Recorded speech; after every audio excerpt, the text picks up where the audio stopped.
என் தங்க பிள்ளையே, உன்னுடைய மிகப்பெரிய ஆசை பலித்துவிடும் நேரம் வந்துவிட்டது. இத்தனை நாட்களாக நீ எதற்காக கலங்கி போய்க் கொண்டு இருந்தாய்? என் தனிமையின் போராட்டம் எப்போதுதான் முடிவுக்கு வரப்போகிறது என்று தெரியவில்லையே. அம்மா, நீ பார்த்து கொண்டு இருந்தும் இப்படி ஏன் அமைதி காத்து கொண்டிருக்கின்றாய்? நான் என்ன உனக்கு அவ்வளவு பெரிய கஷ்டத்தை கொடுத்து விட்டேனா? உனக்கு பூஜைகளை செய்யவில்லையா? உனக்காக நான் விரதங்களை இருக்கவில்லையா? என்னை ஏன் இப்படி வருத்தி கொண்டே இருக்கின்றாய் என்று உன் மனம் அங்கு வருந்தி கொண்டே இருக்கின்றது. எனக்காக ஒருவர் இருக்கிறார் என்று நினைத்தால் மட்டும்தானே என் வாழ்க்கைக்கான அர்த்தத்தை பெற முடியும். நீயோ என்னை இப்படி தன்னந்தனியாக அல்லவா அங்கு என்னை வாழ வைத்து கொண்டிருக்கின்றாய். என் நிலையிலும் என்னை விட்டு கொடுக்காத சிலர் என் வாழ்க்கையில் இருந்தால்தானே என் வாழ்க்கை அழகாக மாறுவதை என்னால் உணர முடியும். இறுதி பக்கம் இதுதான் என்று என்னால் கூற முடியாத அளவுக்கு கஷ்டத்தின் தருணத்தை எனக்கு கொடுத்திருக்கின்றாயே தாயே. இப்போது கூட என் கரம் பிடிக்க யாருமே இல்லையே என்று நீ நினைத்து கொண்டிருக்காதே. மனம் போன போக்கில் வாழ்வதென்று நீ வாழ்ந்து கொண்டிருக்காதே. என் பிள்ளை, உன் மனதை கட்டுக்கோப்பில் வைத்துவிடு.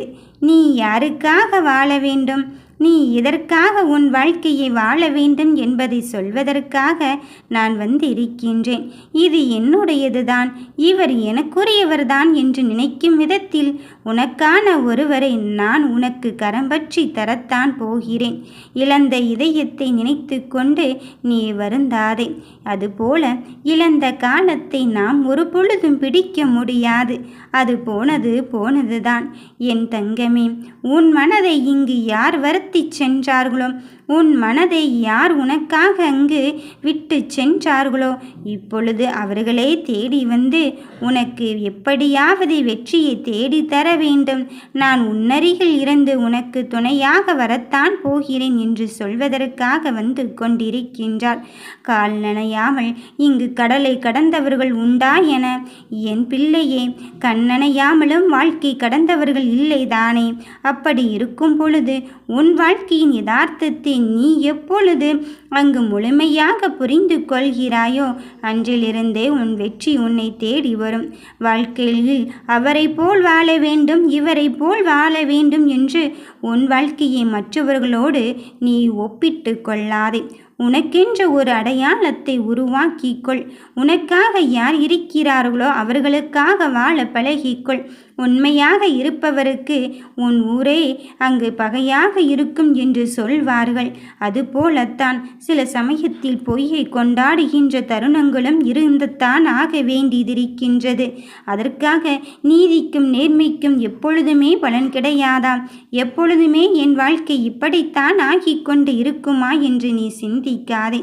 எல்லாவற்றையும் தாண்டி என் பிள்ளைகளுக்கான நிலையை உருவாக்குவதற்குத்தான் இந்த வராகி தாய் நான் வந்து இருக்கின்றேன். வட்டம் போட்டு வாழ்ந்து கொண்டு இருப்பதெல்லாம் வாழ்க்கையாகுமா என் பிள்ளையே?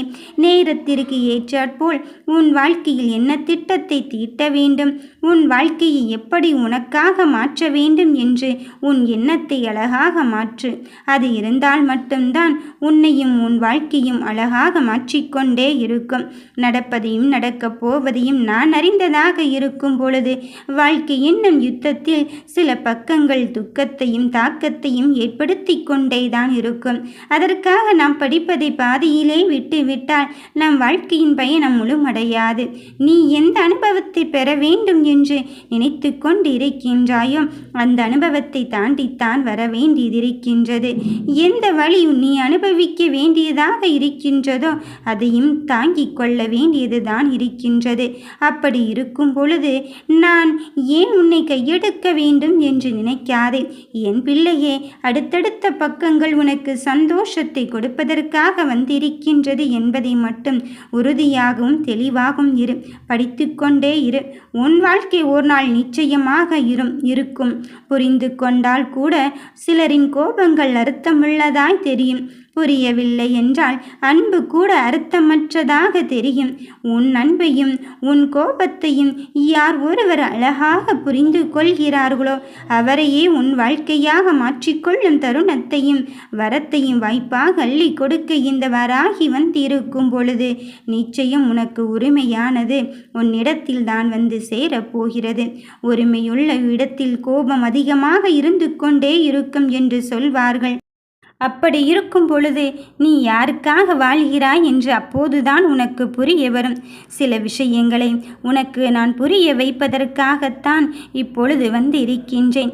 எந்த இடத்தில் உனக்கான விஷயம் நடக்கவில்லையோ, எந்த இடத்தில் நீ மரியாதை குறைவாக நடத்தி கொண்டு இருக்கின்றேன் என்று நினைக்கின்றாயோ அந்த இடத்தில் இருந்து நகர்ந்து கொண்டு இரு. துணையாக யாருமே இல்லையே என்று நினைக்காதே.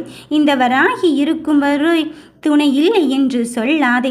புரிதல் மட்டுமே வாழ்வில் நீ அறியும் அறிதலை விட ஆழமானதாக இருக்கும்.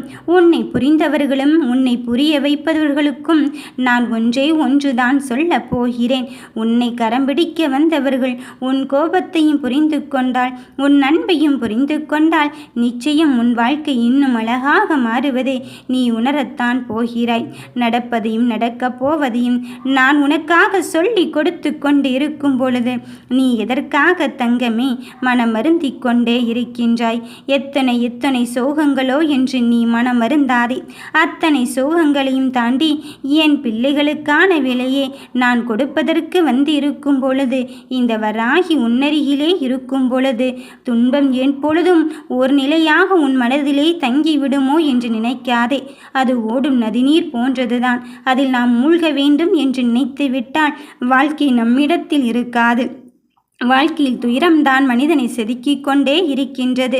சில மீளா துயரத்தில் இருந்து விடுபட என்னுடைய நாமத்தை மட்டும் நீ சொல்லிக் கொண்டே இரு. வாழ்க்கையை வளமாக்க நான் வந்து இருக்கின்றேன். உன் மனதை மாற்றுவதற்கு இந்த வராகி இருக்கும் பொழுது என்ன வேண்டுமோ அதை செய்து கொண்டே இரு. நீ அங்கு ஆலம்பரம் போல் விருட்சமாக வளருவதற்கு தயாராகிவிட்டாய். உனக்கு யாரும் இல்லை என்று நிலையை தாண்டி உன் ஆசைகள் அனைத்தும் நிறைவேறுவதற்கான ஒருவரை துணையாக வைத்து கொண்டு இருக்கின்றேன். உன் மனப்பூவினே இந்த வராகி தாயிடம் ஒப்படைத்து விட்டு நம்பிக்கையோடு வணங்கு. உன் வாழ்க்கை மரம் இப்பொழுது வசந்தமாக மாறப்போகிறது.